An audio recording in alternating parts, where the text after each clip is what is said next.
Hey guys, it's Christy and welcome back to my channel. Thank you so much for joining me. Alright, today I am so excited because we're going to be talking about the best powders and setting sprays of 2021. So before we get into it, I hope you'll consider subscribing before you go. Give this video a thumbs up if you enjoy, and let's get into it.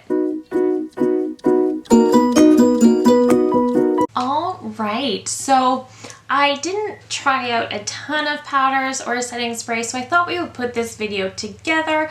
And then I also didn't want to name products just for the sake of naming them. So I'm only talking about the very best. So we have two setting sprays. The first one is from Charlotte Tilbury, and this is the Airbrush Flawless Setting Spray. So this is just such a beautiful setting spray. I have raved about this so often this year. This is just like a perfect mixture of the MAC Fix Plus and the Urban Decay All Nighter. It is going to lock in your makeup. Your makeup is not going anywhere, but it's not going to dry you out quite as much as the Urban Decay. So you're still going to retain some of that really pretty glow, but it's going to be locked in there and it's not going to go anywhere. So I highly recommend this one. This is my second bottle of this. This is a mini. At the large full sizes seem to be sold out. So this does have a slight floral fragrance to it. It's not overpowering. If you're very sensitive to scent, you might not like this too much, but overall I don't mind it. I think it's just light enough that it's not bothersome. I just really love this setting spray. I can't say enough good things. This is the one I reach for all the time. I haven't even used my all-nighter in a while just because I have this, and I just like it so much more. Okay, another setting spray is one that I only got a mini of in an Ipsy, and I used it all up. So I'm just going to pop up a photo. That is the Benefit Professional Super Setter. So this is such a beautiful spray. It comes out in the finest mist, and the mister is a really important part of a setting spray to me. If it's got a bad mister, I'm probably not going to use it. I'm not going to want it. So having a really fine mist that's not going to leave splotches of setting spray on my face and me have to go in and kind of tap everything back in is very helpful. That's very beneficial. The Benefit does not do that. It is very pricey. It's a Benefit product, but there's something about it. It just locks your makeup in. It sets it down. I don't know if it really prolongs the makeup wears as much as the Charlotte Tilbury, but it really does set everything down and help everything just kind of melt into the skin and just kind of melt together and just look nice. And again, that sprayer is just so beautiful, so you're never going to have to clean up after it. I love it, and I am definitely intending to purchase a full size of that one, even though it is pricey. Okay, so those are the only setting sprays I wanted to talk about. Let's talk about the powders that I wanted to mention. So I have 4 powders here. So the first one is the Charlotte Tilbury Airbrush Flawless Finish Skin Perfecting Micro Powder. So this is such a nice powder. Okay, so this is exactly what it says it is. It is a micro finish powder. It is really finely milled, so it's not going to look heavy. It gives a slight bit of coverage, I will say that, but it never looks heavy. It never makes your makeup and your foundation look cakey. The only thing I don't love this for is under the eyes. For me in particular, I have dry skin, as well as, you know, my under eyes are a little drier as well, so I don't typically tend to reach for this for under the eyes because it is so easy for them to look heavy and crepey. So I don't like this for that purpose. I do like this for all over the face though, because it really does just kind of smooth everything out. It does just make everything look very airbrushed and flawless. And for that reason, I really enjoyed this powder, and I'm definitely going to pick up another one once I run out of this one. You can see I already have pretty big pan on this one already, so that is a very good sign. I've really enjoyed this powder, and this is definitely a favorite of mine. Let's hop over to the drugstore really quickly, and this is actually a powder foundation. This is from L'Oreal. This is the Infallible 24-Hour Fresh Wear Powder. So I'm a big fan of the Infallible Liquid Foundation. This is a nice powder though. So you get the powder and you actually do get a little sponge underneath. I don't really use the sponge, but this is the powder itself, and you probably can't tell on camera. I have a pretty sizable dip in this. I have used this as an all-over foundation. I've also used it just to touch up when my regular foundation's wearing off, or, you know, just to kind of fix little things here and there. I've definitely used it for patchwork. That sounds weird to say about my face, but that's definitely what I've used it for. I really do like this. So I have the shade 10 Porcelain.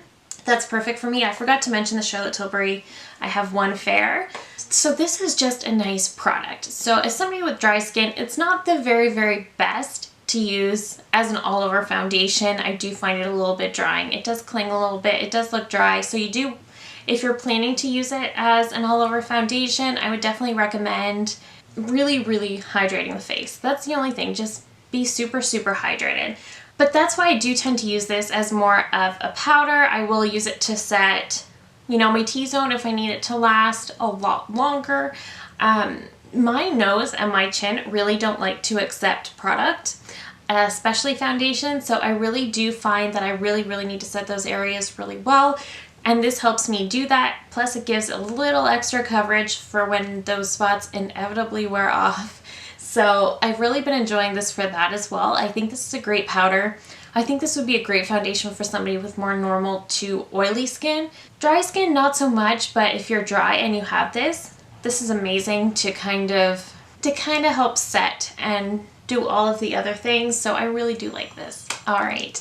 Next up is from Dior, and this is the Powder No Powder. This is such a nice, this does exactly what it says it does. It is a powder no powder. A lot of the times I have used this and I really didn't know if it was working because it really does appear that there's nothing there. But it clearly does, because I definitely do think it helps to blur a little bit, and it really does kind of help to make the makeup last a bit longer. I do like this for setting under my eyes. It is such a lightweight powder that it doesn't drag my under eyes down. It doesn't make them look heavy or crepey or cakey, anything like that. So I really do enjoy this for under the eyes. And I do like to, if I'm using a foundation that's a little bit more matte, but I still want to set it down just a little bit to get rid of any sort of tackiness, this is a great option to do that without adding any heaviness to the face. So I really do like this as well. I do find I have to get rid of that hard pan quite often with a piece of tape, so that's not my favorite. But overall, I really do like this powder. I think it's a really great lightweight option, especially for us dry skin girls who powder can sometimes just suck the life out of your skin. This is a really great option, especially for us dry skin girls, but I really think this is a great lightweight setting powder, especially if you don't want something heavy. I really do think this is a nice powder. Let's jump over to my very favorite powder of the whole year, and this is from Kosas, and this is their Cloud Set powder, and this is the shade Airy. And I forgot to mention I have the Dior in the shade 0 Neutral. So I do have the lightest shade of all of these powders. I am very fair skinned. So this is just a wonderful powder. I was comparing this one and the Dior powder for a while. I was trying to work out which one I liked better. I like this one better for setting all over the face.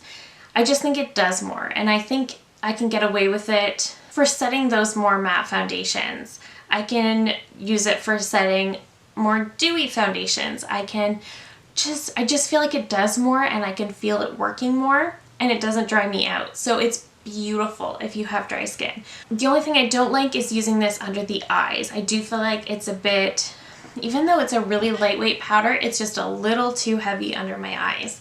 But overall, this is just such a great powder. This is definitely a favorite. This one has definitely outranked the Charlotte Tilbury and the Dior for all over the face.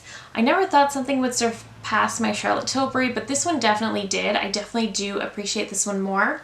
I'm not sure if this does the best job blurring, but I just think it does such a nice job, and it doesn't make my makeup heavy or cakey. So I really do appreciate that. This one I picked up because Jamie Page raved about it, and I usually like whatever she recommends. So that's why I picked this one up, and I absolutely love it. So I do understand the hype with this one. So if you haven't picked this up yet, consider it next time you want a powder, because it is that good.